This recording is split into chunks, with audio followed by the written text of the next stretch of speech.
tema clave de esta tarde va a ser una clave intensa, sobre todo para todo lo que tiene que ver con el mundo nacional aquí en España. Quedan menos de 2 semanas para que se celebren las elecciones generales aquí.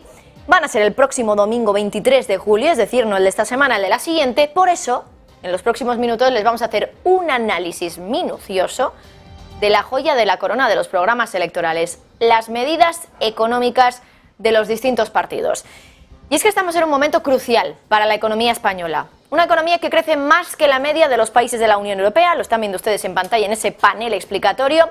Pero ojo, que aunque crezcamos más que la media de la Unión Europea, todavía no hemos recuperado niveles prepandemia a pesar de ello.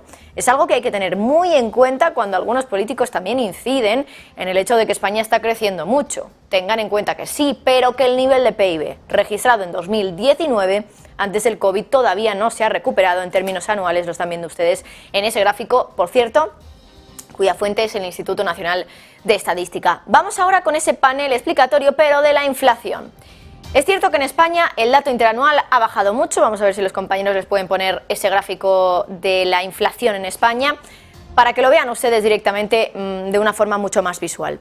Es verdad que en España el dato interanual ha bajado mucho. Saben que está incluso ya por debajo del 2%, que es el objetivo del Banco Central Europeo. De hecho, solo hay 3 países en la Unión Europea que tienen una inflación tan baja o más baja incluso que España.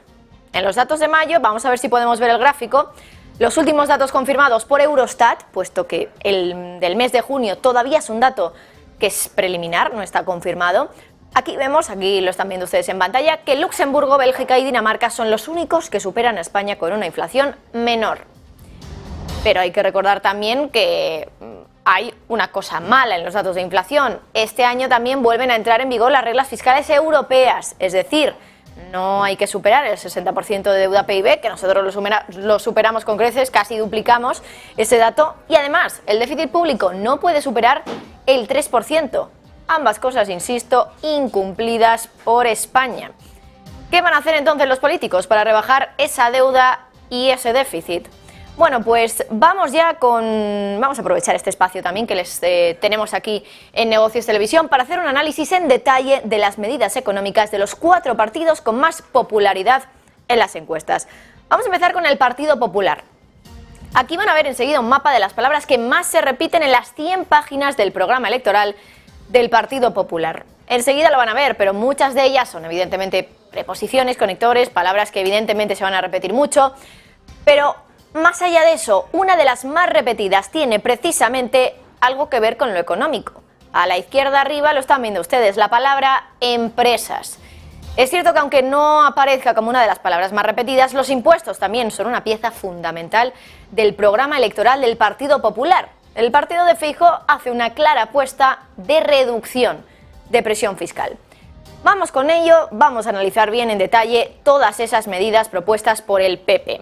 Por un lado, prometen eliminar el impuesto a las grandes fortunas, simplificar el IRPF, aunque no añaden, eso sí, más información sobre a qué se refieren realmente. Vamos a ver si los compañeros pueden ponerles el gráfico del Partido Popular con todas esas medidas para que ustedes puedan ver visualmente cuáles las medidas de las que estamos hablándoles. También atención, porque lo que quieren hacer es reducir también, en este caso simplificar el impuesto sobre sociedades para las pymes, con especial atención a las empresas con pérdidas y aquellas que incrementen el promedio de su plantilla de trabajadores con contratos indefinidos. Unas de las medidas más populares son las que tienen que ver con el IRPF. Feijóo ha prometido bajar el IRPF a las rentas por debajo de los 40.000 euros anuales. Y ojo, porque también quiere deflactar el IRPF para poder mantener el poder adquisitivo. ¿Qué quiere decir esto de deflactar el IRPF? Reducir los tramos del IRPF para que quien reciba un mayor sueldo solo por la subida de la inflación no vea cómo sigue perdiendo poder adquisitivo porque se le mete en un tramo más alto donde la tasa es mayor. Pero la reducción fiscal del PP no acaba ahí. Quieren ampliar también algunas medidas impuestas por el PSOE, como la bajada del IVA de algunos alimentos. Y en este caso se trata de la bajada del IVA de la carne, los pescados y las conservas, eso sí, con carácter temporal. Vamos con otro asunto, vivienda. ¿Qué quiere hacer el PP, el Partido Popular aquí? Bueno, pues quieren derogar la ley de vivienda del gobierno de Sánchez, que en su opinión dicen que ha generado inseguridad jurídica. Otras medidas que proponen en términos de vivienda. Proponen que los jóvenes de menos de 35 años cuenten con avales para obtener hipotecas de hasta un 95% de todo el precio de la vivienda. Respecto al empleo, proponen un plan contra el desempleo femenino que reduzca a la mitad de la legislatura la brecha de participación en el mercado laboral. Además, también quieren, dicen, leo textualmente, aprobar una reforma integral de las políticas activas de empleo basadas en la ampliación y en la mejora de la calidad de la oferta de formación. Dicen que eso va a otorgar mayor libertad de elección al trabajador desempleado. Bueno, un Partido Popular que insiste mucho en la reducción de la presión fiscal y hasta dedica, por cierto, un apartado a la reducción también de la deuda y el déficit, pero por cierto, donde solo menciona estas dos palabras 10 veces, en un programa que tiene más de 31.000 palabras, un programa electoral con más de 100 páginas, eso sí, ninguna mención, que esto es especialmente relevante, sobre posibles recortes para poder rebajar ese déficit con unos menores ingresos por los impuestos esperados. Ya saben que quieren quitar varios impuestos y que quieren reducir además también el IRPF. Vamos ya al Partido Socialista, el partido ahora en el poder, contándonos todos los detalles de ese programa electoral, los detalles más económicos. Está Javier Luengo. Javi, muy buenas. ¿Qué tal, Marta? Muy buenas. Adelante. Son las 8 letras que escoge, que resumen lo que quiere hacer Pedro Sánchez en esta campaña electoral, en esta contienda a la que se lanzó él mismo tras el fracaso de las municipales y de las autonómicas del pasado 28 de mayo. En el caso de los socialistas son 172 las páginas que han utilizado de programa electoral, un contenido superior a las 104.000 palabras, con el programa más extenso de los 4 principales partidos políticos que aspiran a tener una mayor representación parlamentaria en estas generales del 23 de julio. El del PSOE es el último programa para sentar las políticas, dicen, del último lustro de Pedro Sánchez como inquilino en el Palacio de la Moncloa, y lo están viendo ustedes mismos en pantalla. Esas son las palabras que, según el algoritmo informático, más utilizan los socialistas en este programa electoral. Son palabras que van desde personas a derechos, a mujeres, social, digital. España la utilizan, pero es de las que menos, la ven en ese margen superior derecho, y junto a ello hablan de desarrollo, de impulsar de sistemas de nuevos recursos económicos en este contexto. Las promesas de Sánchez dirigidas sobre todo a los jóvenes son lo primero, en este caso la gratuidad total, por ejemplo, de las tasas universitarias, de la formación profesional. Eso sí, si se aprueba todo a la primera. Transporte público gratis hasta los 24 años. Ha sido una de las medidas más comentadas en estos últimos días. Y 183.000 viviendas públicas, un nuevo parque de alquiler inmobiliario, y la mitad de estas 183.000 irán a los jóvenes. La sanidad pública es otro gran caballo de batalla de un ejecutivo que se prepara una ley con la que reducir, por ejemplo, los tiempos de espera en la sanidad pública, con la que no se superarían los 120 días, es decir, unos 4 meses para una operación quirúrgica, medidas de alivio hipotecario para unas rentas de hasta 37.800 euros, o ampliar de 16 a 20 semanas la duración del permiso por nacimiento o adopción de un hijo, y en este caso sería permiso de maternidad y de paternidad a partes iguales. En materia económica, desde el Partido Socialista no promueven cosa más que aguantar o sostener, lo van a ver ustedes ahora mismo en pantalla, lo que se ha hecho hasta ahora, pero sin el condicionamiento de tener a Unidas Podemos dentro del Ejecutivo. Impulsar, por ejemplo, la subida del salario mínimo e incorporar el Estatuto de los Trabajadores, incorporar a este Estatuto de los Trabajadores el compromiso de que ese SMI, el salario mínimo interprofesional, nunca baje, y son las palabras que utilizan en el programa los socialistas, del 60% del salario medio. Flexibilización también del teletrabajo para la conciliación en las jornadas híbridas, y de las casi 300 páginas en este caso de documento, tan solo 4 de 300, tan solo 4 se centran en el marco tributario, en la presión fiscal en España. Aquí se pasa por incentivos para pymes, para autónomos, por hijos en el IRPF, una batería de medidas contra el fraude fiscal también. Se abre la puerta a prórrogas para nuevos impuestos a la banca, a las energéticas o a las grandes fortunas, algunos de los que ya se han puesto durante esta legislatura, y se vuelve a la carga contra la armonización fiscal autonómica, contra ese desviamiento que hay en algunas regiones por el tramo del IRPF que le supone de control a los ejecutivos autonómicos. En este caso se va a prorrogar de los gravámenes temporales sobre la banca y las energéticas. Se van a prorrogar estas dos nuevas figuras fiscales, según recoge el programa del Partido Socialista, y donde más se incide es sobre el fraude fiscal, sobre la lucha contra el fraude fiscal. Aquí se plantea una especie de pacto de Estado para que todas las partes políticas estén de acuerdo en ponerlo en marcha y que a medida que se vayan sucediendo los ejecutivos en la Moncloa no se cambie nada de este nuevo acuerdo general y nacional. Medidas concretas para luchar contra los grandes grupos económicos, contra los grandes patrimonios, no dicen cuáles son, y un impuesto de sociedades, ese mínimo del 15% que ya se contempla dentro del marco de la OCDE. Se habla también de transición energética, por supuesto, ha sido una de las banderas que ha utilizado Sánchez con Teresa Rivera al frente de esa vicepresidencia para la transición energética en estos últimos 5 años, y lo quiere seguir manteniendo, ese envite a las renovables con una colocación de parques fotovoltaicos públicos, copropiedad con el 10% de los beneficios para el sector privado, en educación 250.000 nuevas plazas para FP, un nuevo programa de intercambio educativo con becas de bachillerato y, ojo también a esto, crear una cuenta de ahorro específica y bonificada para los jóvenes para que puedan adquirir una vivienda en coordinación con el sistema financiero, con la gran banca a la que se le quieren seguir poniendo impuestos, y que permitirá a los jóvenes ahorrar hasta 30.000 euros libres de tributación, algo parecido a lo que ya sucede con el modelo en Noruega, en el que a medida desde que nace un joven se le van dando 200 euros mensuales y a final de los 18 años, cuando se cumplen 18 años, tienen una base más o menos de unos 22.000 euros para iniciar esa nueva etapa en la vida. Los socialistas quieren construir, como decíamos, 183.000 viviendas, parque público de alquiler, la mitad destinado a jóvenes, ese transporte gratuito hasta los 24 años y reforzar el estado del bienestar, 5.000 millones de euros cada año para la hucha de las pensiones y blindar con cambio constitucional y ante cualquier circunstancia para que se garantice el poder adquisitivo de los más mayores, en arreglo al índice de precios al consumo, ese que hemos visto tambalearse en los últimos meses como consecuencia de la guerra. En este contexto, y conviene tener en cuenta las palabras que hace apenas unos días, la misma semana pasada, lanzaba el ministro de la Seguridad Social, un José Luis Escrivá, que decía que podría haber tenido este año su departamento, la Seguridad Social, un superávit si el gobierno no hubiese revalorizado las pensiones un 8,5%, es decir, como la inflación, la media del año pasado. Además, también se habla de una protección de las diferentes comunidades autónomas en ese reparto de los fondos europeos que vienen de la Comisión Europea, y se quiere, como arrancábamos todo esto, legislar por ley, limitar el tiempo de espera en la sanidad pública, máximo también de 30 días para las prestaciones más importantes o 15 días para la asistencia psicológica a jóvenes. ¿Cómo se va a financiar todo esto, Marta? La gran pregunta, porque los socialistas de momento no dicen si se van a poner en marcha un incremento de las tributaciones fiscales en el país. Sí que se mantienen a grandes fortunas, a las energéticas o a la banca, de las cuales ya se están desquitando de esos beneficios extraordinarios que tuvieron durante los peores meses de la guerra. Y por lo tanto, la gran pregunta, ¿cómo se va a financiar todo esto, Marta?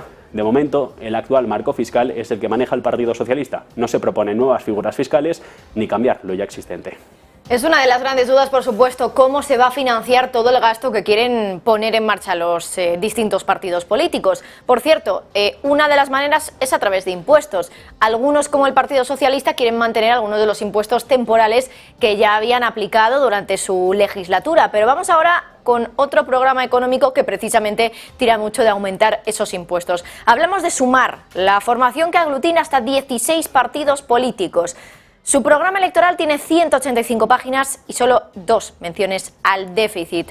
Insistimos, un déficit que sigue muy por encima del 3% que permite Bruselas y cuyas reglas fiscales que aseguran esto se van a aplicar dentro de muy poco. Vamos con esas menciones. Primera de ellas, sobre la reforma de la Ley de Estabilidad Presupuestaria.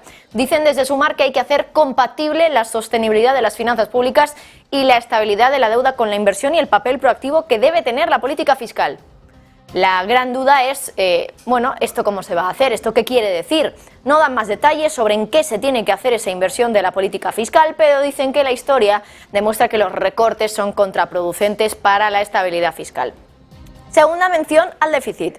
Directamente hablan de Bruselas. Dicen que debe haber una supervisión comunitaria de la deuda y del déficit que recaiga sobre el Consejo de la Unión Europea, sobre la Eurocámara y no sobre la Comisión, que es lo que realmente ahora quien realmente supervisa este tema. Hasta ahí las menciones al déficit y a la deuda.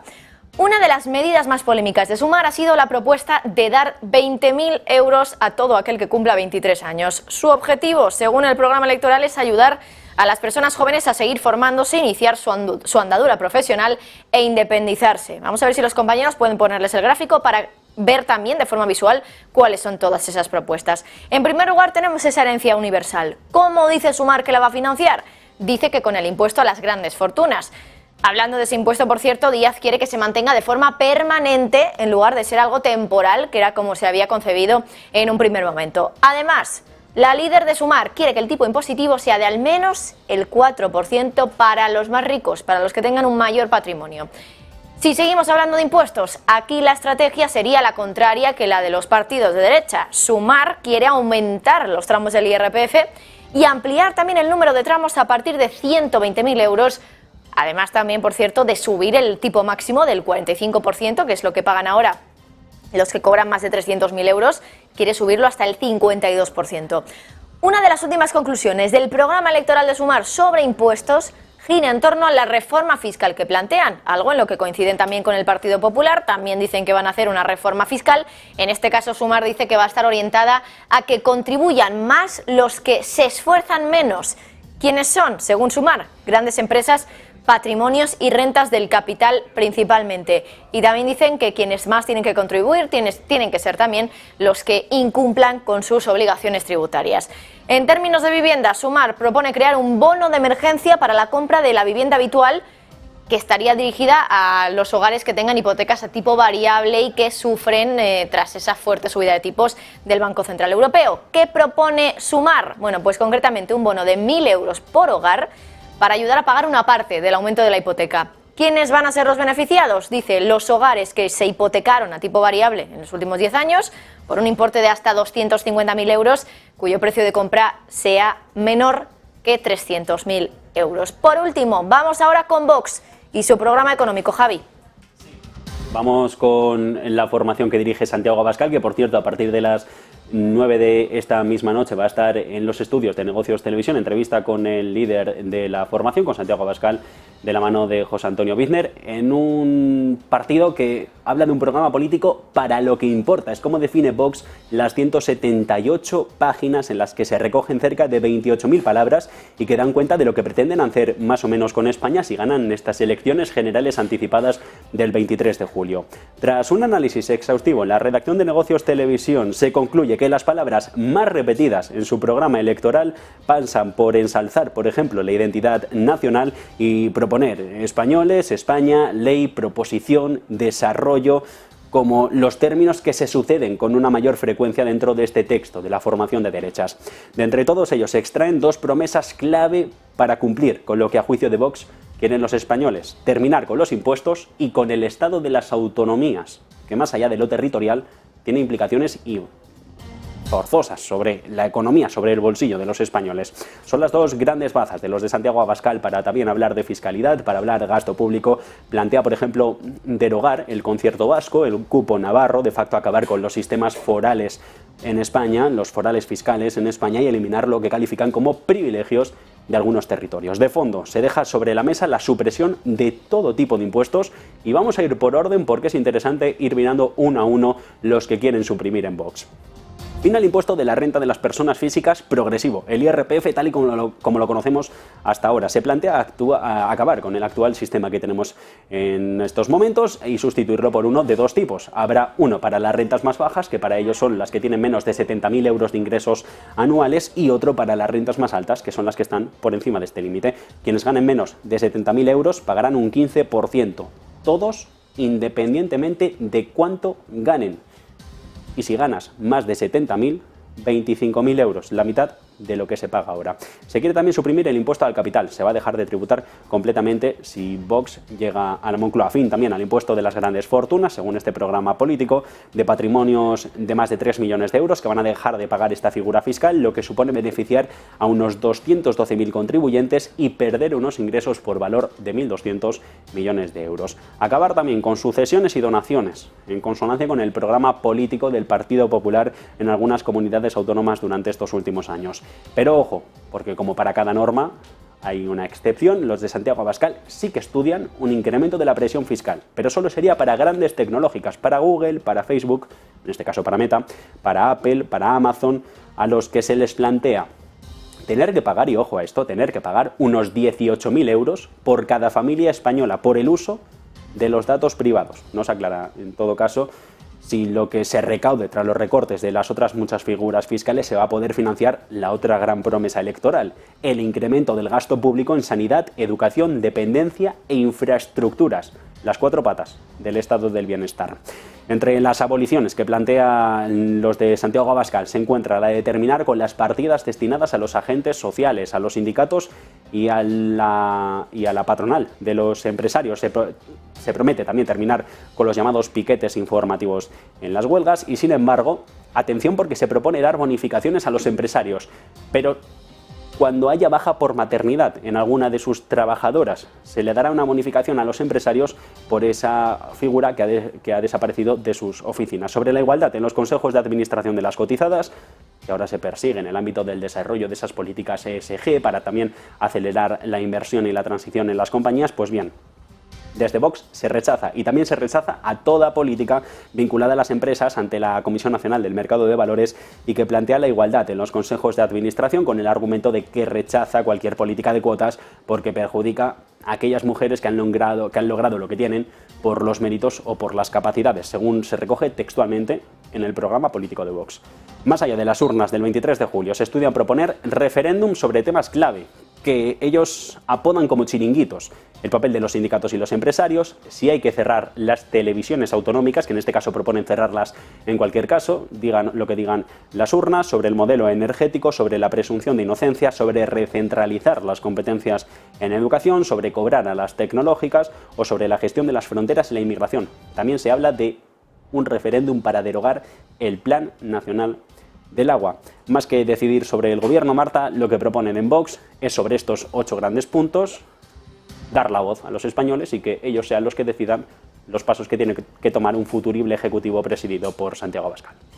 Pues Javi, muchísimas gracias. Ahí tienen ustedes un resumen en detalle de cuáles son las medidas económicas de cada uno de los partidos: Partido Popular, Partido Socialista, Sumar y Vox, este último que lo acaba de explicar ahora mismo nuestro compañero Javier Luengo. Por cierto, aquí de momento los hechos, las propuestas que ahora mismo plantean los distintos partidos. Luego, en un ratito, en aproximadamente 1 hora, tendremos el análisis para ver si es factible, ¿no?, realizar y llevar a cabo todas estas propuestas, si es más una realidad o es algo más utópico todo lo que nos están vendiendo los partidos políticos.